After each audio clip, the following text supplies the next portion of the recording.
The Boston Celtics need to trade Kristaps Porzingis. Before it's too late, the Boston Celtics aren't just facing a tough offseason. They're standing at the edge of a financial and strategic cliff.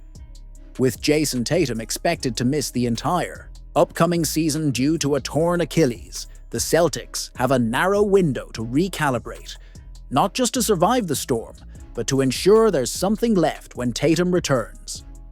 The clock is ticking, and Kristaps Porzingis might be the first domino that has to fall. Let's be brutally honest. Porzingis was always a luxury, not a necessity. The Celtics gambled big when they dealt Marcus Smart, the soul of the team, in a 3-team trade to acquire a unicorn with a history of vanishing in crucial moments. 1 year later, the Celtics have a championship, yes, but they also have a 7'3" conundrum with a $30 million price tag, a recurring injury history, and a playoff track record that veers between promising and painfully absent. Porzingis missed over half of Boston's 2023-24 playoff run. And when he did play, he was a shadow of his regular season self. 7.7 points per game, 31% from the field, and an abysmal 15% from deep. This isn't just underwhelming. It's alarming. The Celtics won despite him, not because of him. With Tatum sidelined and Jaylen Brown now carrying the franchise weight, Boston must clear space, both financially and rotationally, to reshape its identity around flexibility, defense, and player development. Porzingis doesn't fit that mold anymore. He's 29, brittle, and entering the back half of his prime. Even if he stays healthy, a massive if, the Celtics can't afford to spend $30 million on someone they can't fully count on in April, May, and June. And here's the kicker. His value will never be higher than it is right now. Despite the injuries, Porzingis still offers stretch 5 spacing, rim protection, and mismatch potential. Catnip for teams desperate for frontcourt talent. But that value has a fuse. Another injury, another postseason no-show, and he becomes an unmovable contract. June is the last real chance to flip him into something useful. Whether that's draft capital, a cheaper rotational piece, or simply cap relief. Keeping Porzingis out of sentimentality or because he's part of a title team is the kind of mistake that contenders can't afford. Just ask the Warriors how hanging on too long to aging pieces can backfire. Boston's front office, smart as they are, can't let nostalgia cloud judgment. The goal is more titles, not loyalty awards. Trading Porzingis now isn't giving up. It's doubling down on sustainability. It's saying, we're not going to waste Tatum's prime watching our salary cap rot from within. The championship banner is secured. Porzingis' legacy in Boston is intact. But if Brad Stevens is serious about building a dynasty, he needs to pull the trigger while he still can. The Boston Celtics are staring down the barrel of a brutal offseason. Since their playoff exit, trade rumors haven't just trickled in. They've exploded. And make no mistake, this isn't just smoke.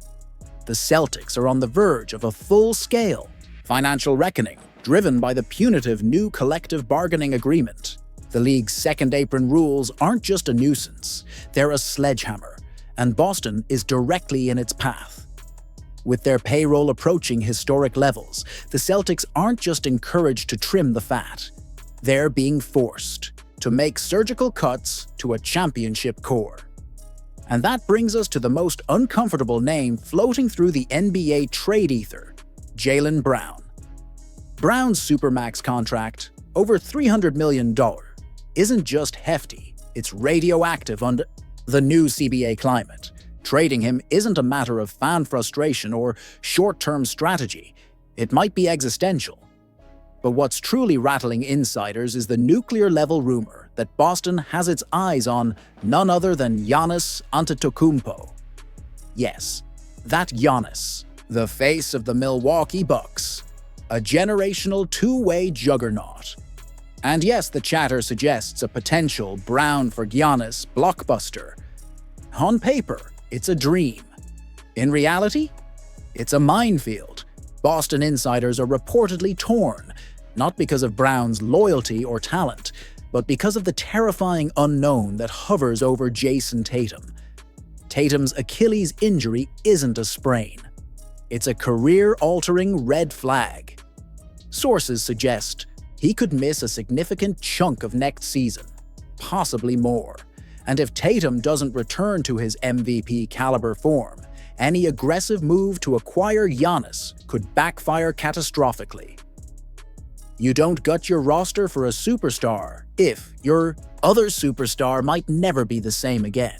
Chris Mannix didn't mince words on NBC Sports Boston. You don't even entertain a Giannis trade without clarity on Tatum. And he's right. Giannis only has 2 years left on his deal, and the last thing Boston needs is to recreate the exact dysfunction Giannis is trying to escape in Milwaukee, being surrounded by uncertainty and decline. But here's the cruel paradox. If Tatum does return to form, and the Celtics don't make a move for Giannis when they had the chance, it could haunt the franchise for a decade. Opportunities to land a top 3 player in the world don't come often. Teams mortgage entire futures just to sniff the conversation. Boston, in rare position to actually make such a move, is paralyzed by the weight of its own success. And that raises a painful question. Is the Brown-Tatum duo untouchable, or just emotionally comfortable? They delivered a banner, yes. But are they equipped to repeat, especially under this new financial pressure cooker? Giannis represents a singular upgrade, defensively, physically, and culturally. His presence would reshape the Eastern Conference, overnight. But the risk is real. If he bolts in 2027 and Tatum never fully recovers, Boston could be left with nothing but echoes of what could have been. This isn't just trade speculation. This is a franchise-defining fork in the road. And the Celtics front office is playing with dynamite.